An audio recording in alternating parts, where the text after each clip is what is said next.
L'Afrique en première ligne avec le 24 heures Afrique présenté par votre serviteur tout au long de la semaine. Bonsoir, merci d'être des nôtres. Sans davantage vous faire languir pour notre édition du jour, évoquons en premier lieu le Front social au Maroc, un premier-né placé sous le signe de la fièvre inflationniste. En dépit des promesses du gouvernement, les centrales syndicales dénoncent les prix trop élevés, notamment ceux des denrées alimentaires, et réclament des mesures contre la cherté de la vie, comme on peut le voir sur les images. Plusieurs rassemblements ont ainsi été organisés à Rabat, si ce n'est que les syndicats qui prévoient des négociations avec le gouvernement cette semaine ont défilé en ordre dispersé.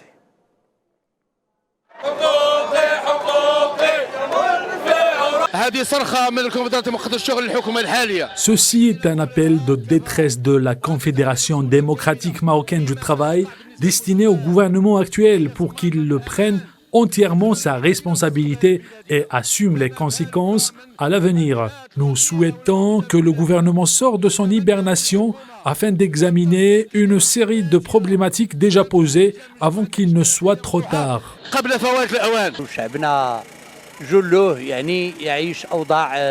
Tout le peuple vit des conditions précaires compte tenu de la hausse des prix, la perte des postes de travail, même les subventions s'amenuisent d'une manière fulgurante.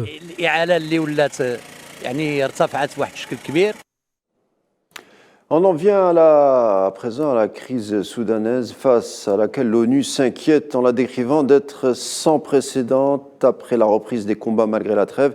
Différents quartiers de la capitale et ses alentours sont le théâtre d'intenses combats. Le secrétaire général des Nations Unies, Antonio Guterres, a dépêché des émissaires qui dénoncent, une fois arrivés sur place, l'échelle et la vitesse à laquelle les événements sont en train de prendre une tournure dramatique. L'armée du général Abdel Fattah al-Burhan et la force paramilitaire du général Mohamed Hamdan Daglo poursuivent les échanges de tirs à Khartoum et Omdurman, même si un cessez-le-feu largement violé a été prolongé de 72 heures.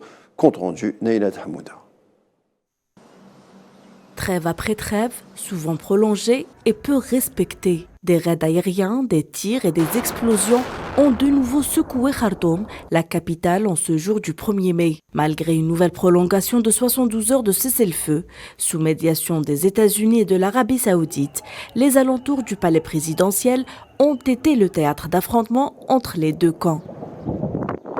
Et comme à chaque fois, l'armée et les paramilitaires soudanais s'accusent mutuellement de violer la trêve. Volker Perthes, l'envoyé spécial des Nations Unies au Soudan, a déclaré que les deux parties au conflit ont convenu d'envoyer des représentants pour mener des négociations qui auront lieu en Arabie saoudite. Selon Perthes, les négociations se concentreraient initialement sur l'établissement d'un cessez-le-feu stable et fiable, supervisé par des observateurs locaux et internationaux. Le secrétaire général de l'ONU, Antonio Guterres, a annoncé l'envoi au Soudan de son adjoint aux affaires humanitaires. Selon lui, l'échelle et la vitesse à laquelle se déroulent les événements au Soudan sont sans précédent. De son côté, le Programme alimentaire mondial des Nations Unies a annoncé lundi la reprise de ses opérations au Soudan, qui avaient été suspendues après la mort de 3 de ses collaborateurs dans les combats entre les deux protagonistes. Sidney McCain, la directrice de l'agence onusienne, a annoncé lundi sur Twitter la levée immédiate de la suspension de ces opérations car la crise au Soudan pousse des millions de personnes vers la famine. Pendant ce temps, les opérations des évacuations des résidents étrangers se poursuivent. Entre 200 et 300 Américains ont quitté le pays à bord d'un navire à Port-Soudan. Les combats gagnent du terrain, ils s'étendent à 12 des 18 États soudanais. Si le conflit continue selon l'ONU, 270 000 personnes pourraient fuir le pays.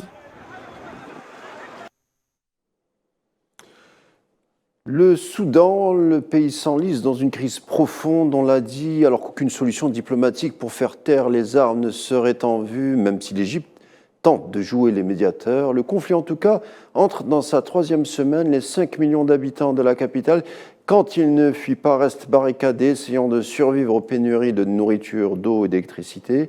Des dizaines de milliers de personnes ont été déplacées à l'intérieur du Soudan ou ont entrepris des voyages harassants vers les pays voisins, le Tchad, l'Égypte, l'Éthiopie ou le Soudan du Sud.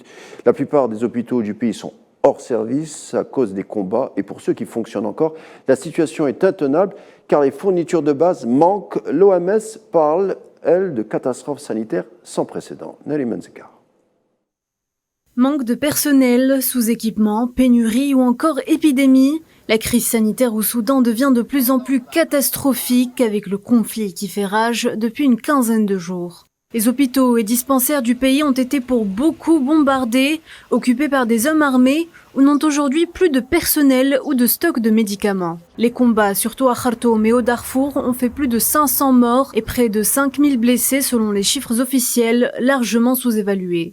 La dernière mise à jour fait état d'une situation humanitaire au Soudan très préoccupante. De nombreuses personnes actives et formées dans le secteur de la santé fuient le Soudan. Il y a un retrait de nombreuses ONG et d'organisations gouvernementales en raison d'attaques directes. Par tous les moyens, c'est un désastre. Une pénurie qui ne pouvait pas plus mal tomber, alors que des maladies telles que la malaria ou le choléra pourraient faire des ravages en raison du manque d'eau potable. Le matériel médical manque et les bombardements ont déjà détruit une quinzaine d'hôpitaux.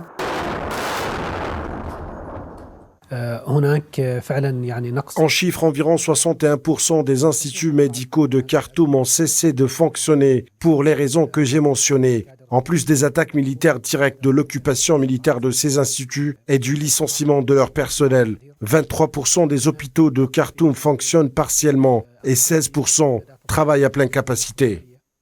Alors que le drame humanitaire empire, l'ONU a suspendu ses activités au Soudan après la mort de 5 humanitaires. De son côté, le Comité international de la Croix-Rouge est parvenu dimanche à acheminer 8 tonnes d'aide, une première depuis le début du conflit. En Éthiopie, 47 arrestations après le meurtre d'un membre du parti au pouvoir. Les interpellés sont accusés de comploter contre le gouvernement. On rappelle les faits. Girma Yeshitila, chef du parti de la prospérité en Amara, région du nord du pays, récemment en proie à des troubles, a été tué avec 4 autres personnes lors d'une attaque, c'était jeudi dernier. Les 47 personnes arrêtées sont soupçonnées de terrorisme et ont été trouvées en possession d'armes, de bombes et d'équipements de communication par satellite. Membre du comité exécutif du Parti de la Prospérité, qui compte 45 membres, Girma Yeshitila était fréquemment pris pour cible sur les réseaux sociaux par les nationalistes de la région d'Amara, qui le qualifiaient de traître en raison de sa proximité avec le chef du gouvernement, Abiy Ahmed. Et on en vient au sport football, Coupe d'Afrique des Nations des moins de 17. En clôture de la première journée du groupe A, le Sénégal s'est imposé hier face au Congo, 1-0 au stade de Nelson Mandela. Les Lions de la Teranga rejoignent ainsi la sélection algérienne en tête du classement du groupe avec une légère différence de but en faveur de l'Algérie. Le sort pourrait justement être complètement autre, puisque les deux équipes se préparent à la confrontation demain en fin d'après-midi vers les coups de 17h. Justement, dans quel état d'esprit se trouvent les deux effectifs? Élément de réponse avec les deux entraîneurs. Les deux nations ont fait une bonne entame de la première journée, donc ça va pas être le même match. Donc on peut dire qu'après le premier match, nos joueurs ils se sont un peu libérés de la pression de match d'ouverture. Je l'ai toujours dit que voilà, le match d'ouverture il est difficile de l'entamer. Mais un match aussi, un deuxième match contre le Sénégal, contre une nation prétendante qui sont venus là pour jouer le premier rôle. Donc ça va être un autre match avec d'autres caractéristiques. Bien sûr, ça va pas être la même valeur, sans sous-estimer la valeur de la Somalie, mais ça va être un match très très difficile pour les deux. Là, je pense qu'on va avoir un match très difficile. La poule départ était supposée un peu difficile parce que ça veut dire que c'était un match qu'on attendait qui supposé très difficile. Voilà, ce sera tout pour notre tour de l'information africaine. Merci de nous avoir accompagnés. Tout de suite, le bulletin météo, le reste de l'actualité internationale décryptée. Ça se passe sur Al 24. Quant à moi, je vous dis à demain.